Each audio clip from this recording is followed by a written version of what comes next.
오늘은 구원의 기쁨이라는 제목으로 우리 하나님 말씀 함께 나누도록 하겠습니다. 이 바울과 실라는 불법적인 재판을 통해서 억울하게 매를 맞은 뒤에 깊은 감옥에 갇혔다가 한밤중에 깨어나게 됐습니다. 그들이 정신이 들자마자 한 것은 신세한탄을 하거나 아파서 신음소리를 낸 것이 아니라 하나님께 기도하고 하나님을 찬송하는 것이었습니다. 이 찬송 소리는 옥에 갇혀 있는 사람들 모두가 들을 수 있을 정도로 굉장히 옥에 크게 울려 퍼졌는데 그들이 기도하고 찬양을 드리자 갑자기 감옥 안에 놀라운 일이 일어났습니다. 26절을 보시면 이에 갑자기 큰 지진이 나서 옥토가 움직이고 문이 곧 다 열리며 모든 사람의 매인 것이 다 벗어졌다 이렇게 기록을 했는데 이 기도와 찬송을 통해서 하나님께서 이 감옥 안에 초자연적인 기적을 베풀어 주신 것입니다. 이 바울과 실라에게 기적이 일어났다면 오늘날 우리에게도 기적이 일어날 수 있는 것입니다. 이 기적이란 자연 질서와 자연의 법칙을 뛰어넘는 것이거든요. 그런데 엄밀히 말하면 사실 자연 질서 자체가 기적 중에 기적입니다. 매일 해가 떠오르는 것도 기적이고 또 우리가 호흡할 공기가 이 땅에서 끊어지지 않는 것도 기적입니다. 우리가 심장을 뛰게 할 수도 없는데 심장이 계속 뛰고 있는 것도 기적이고 또 온몸에 우리의 피가 도는 것도 다 기적입니다. 이 삶의 원리와 자연 질서의 법칙들도 따지고 보면 기적이 아닌 것이 하나도 없는 것입니다. 그런데 이런 자연적인 기적들 가운데서 또 하나의 기적이 있는데 그것이 바로 초자연적인 기적입니다. 하나님께서 만드신 자연의 법칙들을 뛰어넘는 기적이 바로 초자연적인 기적들입니다. 이 바울과 실라가 기도하고 찬송했을 때 하나님께서 초자연적인 기적을 일으켜 주셨습니다. 갑자기 지진이 일어나더니 옥토가 흔들리면서 사람들이 묶여있던 착고가 다 풀리고 옥문이 다 저절로 열려버린 것입니다. 이 사도행전 12장에서도 베드로가 옥에 갇혀 있을 때 천사가 옥중에 광채를 내면서 나타나서 착고를 다 풀고 파수꾼들을 통과하게 하면서 베드로를 바깥으로 이끈 사건을 우리가 이미 살펴봤습니다. 이 베드로와 바울에게 이런 일이 일어났다면 오늘날 우리에게도 이런 일은 일어날 수 있다 하는 것입니다. 하나님께서 일으키시면 얼마든지 기적은 일어나게 돼 있습니다. 걷지 못하던 사람도 걸을 수 있는 것이고 보지 못하던 사람도 보게 되는 것이고 죽은 자가 살아나는 일도 일어날 수 있는 것입니다. 어떻게 죽은 자까지 살아나는 기적이 오늘날에 일어나겠습니까? 물어보시는 분들이 있는데 여러분 성경을 믿지 않으시니까 자꾸 그런 얘기를 하는 겁니다. 성경에 써 있으면 다 일어날 수 있는 일입니다. 실제로 남미와 아프리카에서 지금 부흥이 많이 일어나고 있는데 죽은 자가 살아나는 기적이 빈번하게 지금 일어나고 있습니다. 그렇다면 하나님은 무엇을 위해서 이런 기적을 일으키시는가? 1차적인 목적은 바로 영혼의 구원입니다. 하나님께서 기적을 일으키시는 목적은 우리의 구원을 위해서 일으키시는 겁니다. 이 바울과 실라가 옥중에서 성령 충만하여 기도하고 찬양했을 때 기적이 일어났는데 이 기적을 통해서 많은 사람들이 구원을 받게 된 것이 아니라 딱 한 사람이 구원을 받게 되는 일이 일어났고 그의 구원으로 인해서 그의 가족들도 구원을 받는 일이 일어났습니다. 27절을 보시면 간수가 자다가 깨어 옥문들이 열린 것을 보고 죄수들이 도망한 줄 생각하고 칼을 빼어 자결하려 하거늘. 이 바울과 실라가 갇힌 깊은 감옥을 지키던 한 간수가 있었는데 그가 자고 있었던 것을 보면 아마 한밤중에 일어나 기도하고 찬송을 부르는 이 두 명의 죄수에게 별로 신경을 쓰지 않았던 것 같습니다. 아마 피곤해서 잠결에 속으로 이상한 사람들이 오늘 들어왔네 하면서 그냥 잠을 청했을 수도 있을 것입니다. 그런데 갑자기 지진이 나고 옥토가 흔들려서 일어나 보니까 옥문이 다 열려 있고 죄수들의 손발에 채워졌던 착고도 다 풀려 있었습니다. 아마 몇 명의 죄수들은 열려진 문으로 나와서 놀란 얼굴로 서성거리고 있었을 수도 있습니다. 간수가 이 광경을 본 순간 이제 절망을 한 것인데 왜냐하면 죄수들이 탈옥하면 그 책임은 그 시간에 지키고 있던 간수에게 모든 책임이 있기 때문에 이 간수가 자포자기하는 심정으로 칼을 빼어 자결하려고 했었던 것입니다. 그런데 바로 그때 바울이 아주 크게 소리를 지르면서 그의 행동을 막았습니다. 28절을 보시겠습니다. 바울이 크게 소리질러 이르되 내 몸을 상하지 말라 우리가 다 여기 있노라 하니. 이 장면을 보시면 이미 착고가 다 풀리고 옥문도 열려 있었는데 바울과 실라는 열린 문을 통해서 빠져나가지 않고 감옥에 머물러 있었습니다. 만약 바울이 자기 이익을 챙기기 위해서 어떤 탐욕스러운 목적 때문에 이 감옥에 갇혀 있었다면, 정말 바울과 실라가 죄가 있었다면 아마 도망갈 수 있는 절호의 기회라 생각하고 도망쳤을 겁니다. 근데 바울은 죄가 없이 갇혀 있었던 사람이었습니다. 그래서 도망가지 않은 것입니다. 우리 주님도 죄가 없으셨기 때문에 자발적으로 십자가를 지신 것입니다. 죄가 없는 사람은 감옥에 있어도 자유한 사람이고, 죄가 있는 사람은 밖에서 돌아다녀도 그 사람은 갇힌 자입니다. 왜냐하면 죄가 죄 지은 사람을 계속해서 추적하고 따라다니기 때문에 그렇습니다.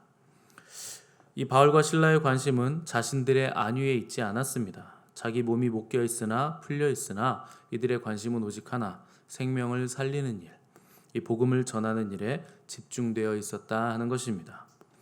도망갈 수 있지만 도망가지 않는 사람들이 바로 크리스찬입니다.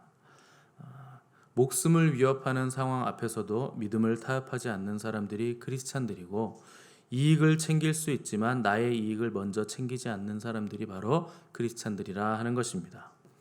이 바울이 자결하려는 간수의 생명을 살리기 위해서 당신의 몸을 해하지 마라, 우리가 도망가지 않고 다 여기 있으니 안심해라, 이렇게 소리를 쳤습니다. 이 간수는 간수로서의 책임감과 또 인간적인 두려움 때문에 자살하려고 했던 순간 이 사도 바울의 말을 듣고 또 다른 충격을 받게 됐습니다. 이 초자연적인 기적의 주인공들인 바울과 실라 앞에 이 간수가 무릎을 꿇더니 선생들이여 내가 어떻게 해야 구원을 얻을 수 있겠습니까? 이렇게 질문을 했습니다. 여기 선생들이여 라는 말이 퀴리오스인데 만약에 대문자로 퀴리오스를 쓴다면 하나님에게만 쓸 수 있는 말이고, 이게 소문자 퀴리오스였다면 존경하는 선생님 혹은 위대한 선지자 혹은 위대한 마술사, 신들의 제사장들에게 쓰던 단어였습니다.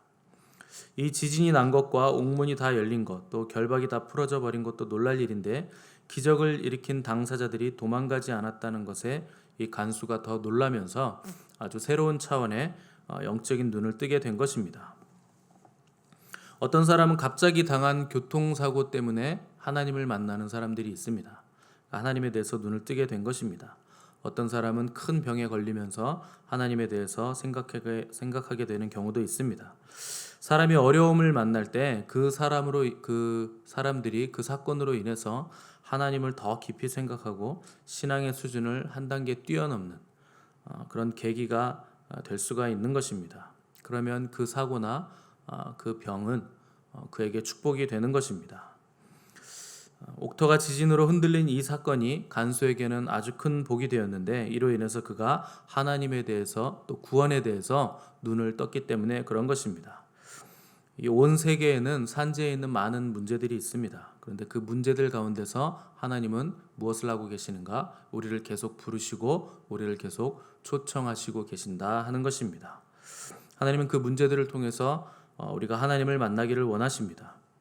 문제 속에서 우리를 부르시는 그 하나님의 세미한 음성에 반응하는 사람들만이 하나님을 만나게 되는 것이고 구원을 받게 되는 것입니다.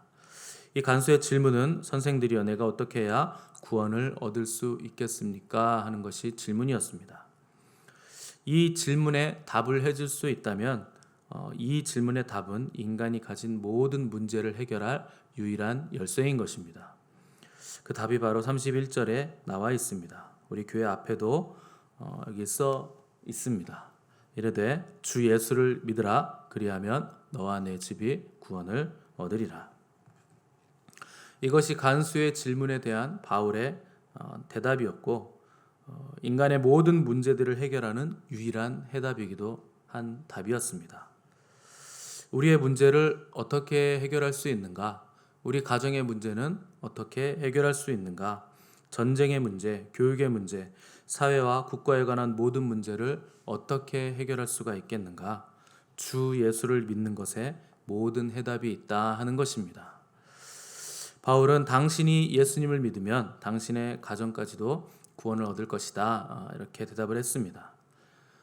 여러분의 구원은 여러분의 구원만으로 끝나는 것이 아니라 여러분의 가족까지도 구원을 받게 만드는 것입니다. 우리의 가족이 구원을 받으면 우리 사회와 민족의 구원까지, 그리고 열방의 구원까지 이 구원은 급속도로 확대가 되는 것입니다. 32절을 보시면 주의 말씀을 그 사람과 그 집에 있는 모든 사람에게 바울이 전했다, 이렇게 기록을 했습니다. 바울은 구원 얻은 사람들에게 즉시로 하는 일이 있었는데 항상 뭘 했는가? 말씀을 가르쳤습니다. 이 말씀이 구원의 기초가 되기 때문에 그렇습니다. 말씀이 빠진 구원은 미신이 되기가 쉽습니다. 왜 우리가 매일 말씀을 듣고 읽고 묵상하는가? 말씀을 통해서 우리의 구원이 견고해지고 말씀을 통해서 우리의 구원이 흔들리지 않기 때문에 우리가 말씀을 듣고 읽고 묵상하고 공부하는 것입니다. 구원을 받았다면 그 다음엔 성경을 읽고 성경을 공부해야 됩니다. 하나님이 어떤 분이신 줄을 우리가 알아야 됩니다. 그래야 성장할 수 있고 성장을 해야 성수계까지 이를 수가 있게 되는 것입니다.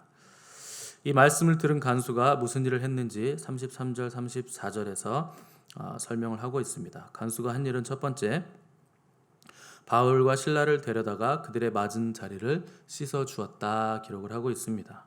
무엇을 한 것인가? 이것은 회개를 한 것입니다. 자기의 잘못, 지난날의 시간을 다 회개하고 뉘우치고 내가 상처 준 사람을 치유해주고 씻어주고 회복시켜 주는 것이 바로 회개입니다. 이제 간수와 죄수의 관계로서가 아니라 복음 안에서 한 형제요 자매가 된 것이라 하는 것을 말씀하고 있는 것입니다. 두 번째로 간수와 온 가족이 함께 세례를 받았다고 했습니다. 결국 간수가 구원을 받으니까 이 간수의 집안까지 다 구원을 받았다 하는 것입니다.